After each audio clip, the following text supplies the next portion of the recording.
Hola, soy Agustín Ruiz y en este vídeo vamos a ver cómo crear un dashboard con Pentaho Community Edition de la manera más fácil posible. En primer lugar vamos a crear nuestros JPivot con los datos que queremos mostrar. Para ello nos vamos a Create New, seleccionamos JPivot View y desde aquí seleccionamos el esquema de datos con el que vamos a trabajar. Nosotros vamos a hacerlo con los datos de ejemplo, con el cubo OLAP que ya viene configurado. Clicamos en OK. Nosotros seleccionaríamos, en nuestro caso, los datos que nosotros quisiésemos. Aquí en nuestra tabla la configuramos de la manera que muestre los datos que nosotros queremos. Pulsando este botón de aquí, el abrir navegador OLAP, se abrirá el configurador para indicar la configuración de las columnas, las filas y los filtros que queremos aplicar. Por ejemplo, en las medidas vamos a indicar la actual y la variance, que son dos datos de los tres que están en la tabla. Aceptamos. Por ejemplo, vamos a dejar como filtro la posición y la región. Y cuando ya lo tengamos configurado, pulsamos aplicar y los datos que nos aparecen pues solamente aparecerán con la configuración que hemos realizado. Solamente se muestran las medidas actual y la varianza y por cada uno de los departamentos.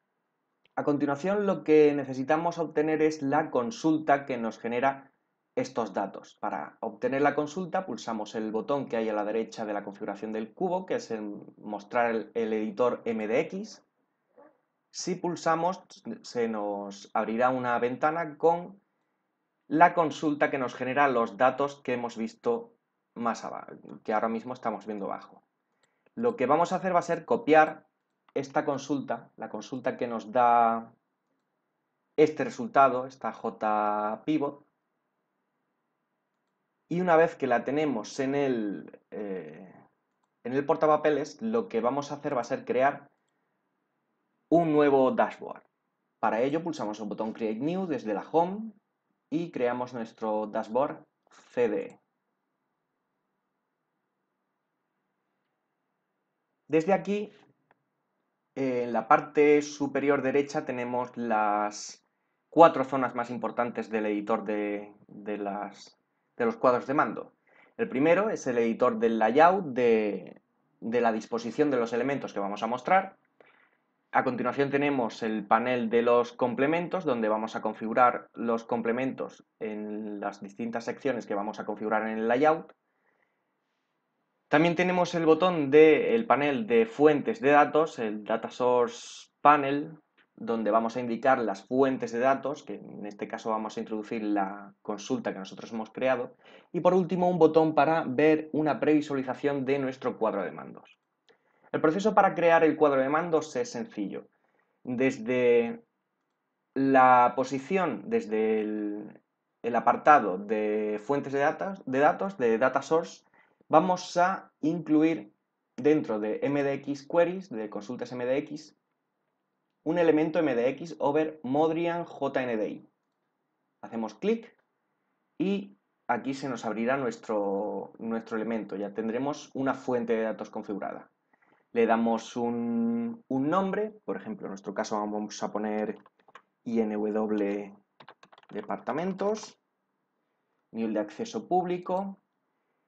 En JNDI indicaremos nuestro esquema de datos, que es el sample data, en Mondrian schema también. Esto hay que indicar que debería de tener un selector, pero te muestra esta ayuda conforme vas escribiendo.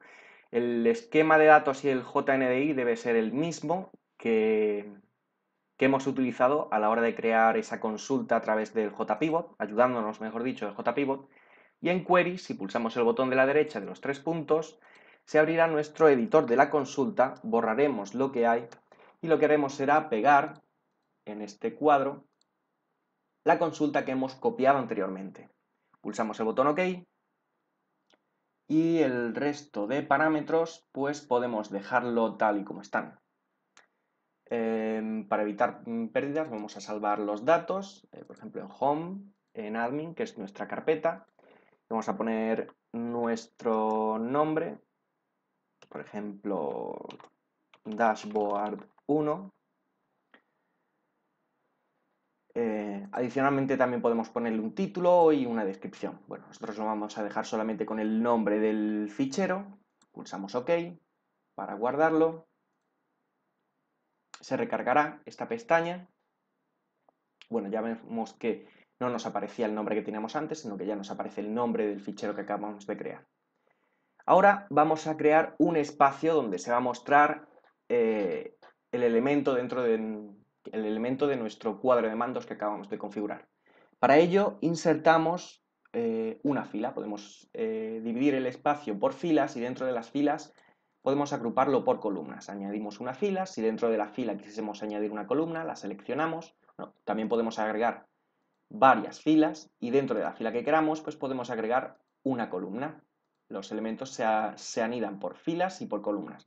Nosotros, como solamente vamos a agregar actualmente solamente un elemento, lo vamos a dejar con una sola fila. Y es importante que a esta fila le demos un nombre. Pues, por ejemplo, layout graph departamentos. Es importante que recordemos este nombre porque lo vamos a utilizar más adelante. También podemos definirle las características que va a tener nuestra página en HTML, como la altura, el color de fondo, las esquinas, la alineación del texto, etc. Guardamos, como siempre, para salvar nuestros datos y a continuación nos vamos al panel de componentes. Aquí, en la parte de la izquierda, tenemos distintas opciones, distintos elementos que podemos agregar. Nosotros vamos a agregar un gráfico de barras. Para ello nos vamos al apartado Charts y buscamos el elemento Bar Chart. Si hacemos clic, se nos agrega a nuestro listado de componentes y en la parte de la derecha podemos configurarlo. En el nombre le pondremos un nombre para poderlo identificar rápidamente, por ejemplo, Graph Departamentos. En título podemos indicarle el título que se va a mostrar en nuestro layout, en nuestro panel de control, una vez que estemos utilizándolo, por ejemplo, por departamentos. Otro parámetro importante es el data source, que es la fuente de datos. Aquí vamos a indicarle ese mismo nombre de fuente de datos que le hemos indicado aquí. INW departamentos. Como he dicho antes, esto debería de ser automático con un desplegable, pero si empezamos a escribirlo, nos mostrará una ayuda para autocompletar y no tener equivocaciones. También podemos indicarle la altura del elemento, por ejemplo, 300 píxeles, la anchura, 500 píxeles. En HTML Object pondremos el nombre del espacio del layout donde se va a situar. En este caso, pues layout graph departamentos. Si nos vamos a HTML Object y empezamos a escribir layout, lo dejamos con esa configuración. Clicable si queremos que al hacer clic realice alguna acción, la acción que realizaría una vez que se haga clic sobre el gráfico, por ejemplo, que no muestre la leyenda porque va a ser algo muy sencillo. Y el resto de configuraciones las podemos dejar tal y como están. Bueno, simplemente nos queda guardar y pulsando el botón de previsualización en la parte superior derecha, si esperamos unos segundos a que termine, vemos cómo el elemento que acabamos de configurar, el cubo o lab que hemos configurado con los filtros que hemos definido, se nos muestra en nuestro espacio. Hasta aquí este vídeo, espero que haya servido de ayuda y para aclarar algunos conceptos sobre Pentaho Community Edition. Muchas gracias por ver este vídeo.